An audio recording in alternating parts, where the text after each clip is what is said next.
మీకు తెలుసా మన హైదరాబాద్కి ప్రధాన త్రాగునీటిని అందించే నది ఏంటో? మూసీ నది. ఈ మూసీ నది అనంతగిరి కొండలులో నుంచి పుట్టి అక్కడి నుంచి వాజీరాబాద్ నిజామాబాద్లో కలుస్తుంది. నిజామాబాద్లో ఉన్న కృష్ణా నదిలో కలిసిపోతుంది. సో ఈ మూసీ నదికి 2 రిజర్వాయర్లు కట్టారు. అవి ఏంటి? ఉస్మాన్ సాగర్, హిమాయత్ సాగర్. సో ఫస్ట్ ఈ యొక్క 1988లో ఎక్స్పర్ట్ కమిషన్ ప్రతిపాదించిన నివేదిక ప్రకారం ఆంధ్రప్రదేశ్ ప్రభుత్వం కృష్ణా నది నుంచి మంచినీటిని హైదరాబాద్ నగరానికి సరఫరా చేయడానికి ఒక బిల్ పాస్ చేసింది. సో అప్పటి నుంచి కూడా ఇప్పటి వరకు కూడా అది కొనసాగుతుంది. సో మన ప్రధానంగా హైదరాబాద్లో వచ్చే వాటర్ ఎక్కడి నుంచి వస్తుందంటే కృష్ణా నది నుంచి వస్తుంది అండ్ దాని ట్రిబ్యూటరీస్ నుంచి.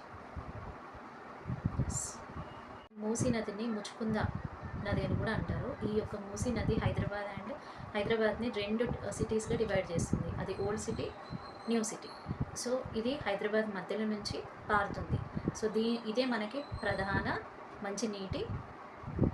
మంచినీరు అందించే ఒక రివర్.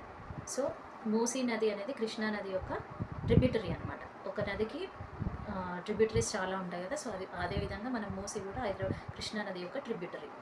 మన దేశంలో అతిపెద్ద నది గంగా నది. సో మన దక్షిణ భారతదేశంలో అతిపెద్ద నది వచ్చేసి గోదావరి తర్వాత అతిపెద్ద నది కృష్ణా నది. సో ఆ కృష్ణా నది నుంచి పారే వాటరు దానికి ఎన్నో ట్రిబ్యూటరీస్గా విభజించబడుతుంది.